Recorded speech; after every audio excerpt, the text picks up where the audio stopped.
Okay, here's my audience. And now I'm going to pass the camera off.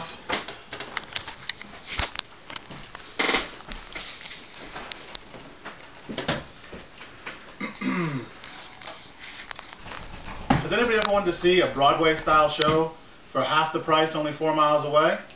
Well, if you answered yes to that question, I'm going to tell you today about a city called Branson in southern Missouri that is known for different types of shows, educational entertainment, the theme parks, musicals, and even inspirational experiences, that your type of thing. Basically, for today's speech, I'm going to tell you about 3 things. The Branson is home to Broadway-style shows at night, also family theme parks, and then inspirational activities. And the first thing I'm going to talk about is when it gets dark at night in Branson, there's all kinds of shows under the lights. You could see a 70s revival show like Alba's Dancing Queen that has their hits. That's a good one. You could also go to see 12 Irish Tenors if you want to see classical music or a more subdued thing. For something more upbeat and adventurous, there is Island Fire, which is a show of performers from Samoa and Hawaii that dance and do tumbling as well as fire acts. That's pretty interesting for some people. You could also even go see impersonators for Elvis, Madonna, and for some people in the house, lots of country music that's available if you want to at a variety of price points. When I went on BransonTourism.com to research this, I saw shows available for as low as $10 and as high as $130. And the great thing about that is that a lot of the shows come with meals as well, so it's one stop for dinner and a show and then back home.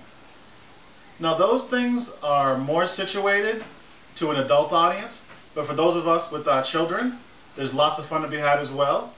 Some of the things available educationally is the War Memorial Museum, that sometimes a traveling exhibit that has a smaller copy of the War Memorial Mall where you can go and see the names of the soldiers who passed away in the past.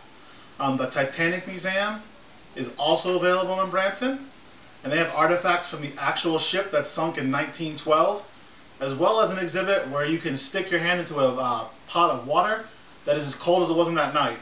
I did that one time, and it is quite cold. You can probably put your hand there for about 10 seconds till you really need to pull it out. I don't know how people made it through that trip at all. From a purely educational standpoint, there's a few theme parks available. One of them is Whitewater, which is a water park available spring, summer, and fall, and as well as Silver Dollar City, which is a large park that is basically a travel through the history of the Ozarks that's available year-round. The best way to experience that is with a 2-day pass, as it's very large, because there's also shows, rides, entertainment, food, and it takes a long time to get through it, so a 2-day pass is the best, and the second day is actually free on the pass. They give you 1 day and a second free day if you want to experience that. The other great family fun thing in Branson is the go-kart tracks.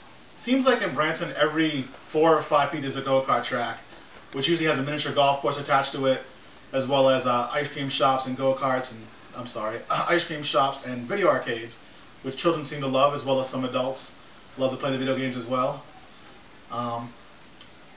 So those are all great in Branson. And the final thing I want to talk about in Branson is some people go for entertainment, but you also go for inspirational experience. The first stop there would have to be the Inspiration Tower. It is a 240-foot tower overlooking the Shepherd of the Hills. That's a play written by Harold Bell Wright. At the bottom of the tower is also a church, which is an example of the many places he ministered to in the early 1900s. As well as that, Branson is home to Joseph, which is a large Broadway-style theatrical show in a 20,000 square foot plus theater that has over 100 performers, lots of lights, bells, and whistles, but also a great religious experience if you want to see that. The final part of that part of the Branson is probably the gospel festivals. There's a large gospel festival in Silver Dollar City, as well as one throughout the town, as well as also gospel shows every evening. I'd like to thank you for your time tonight and for listening to this. I'm Dan O'Reilly, and thank you.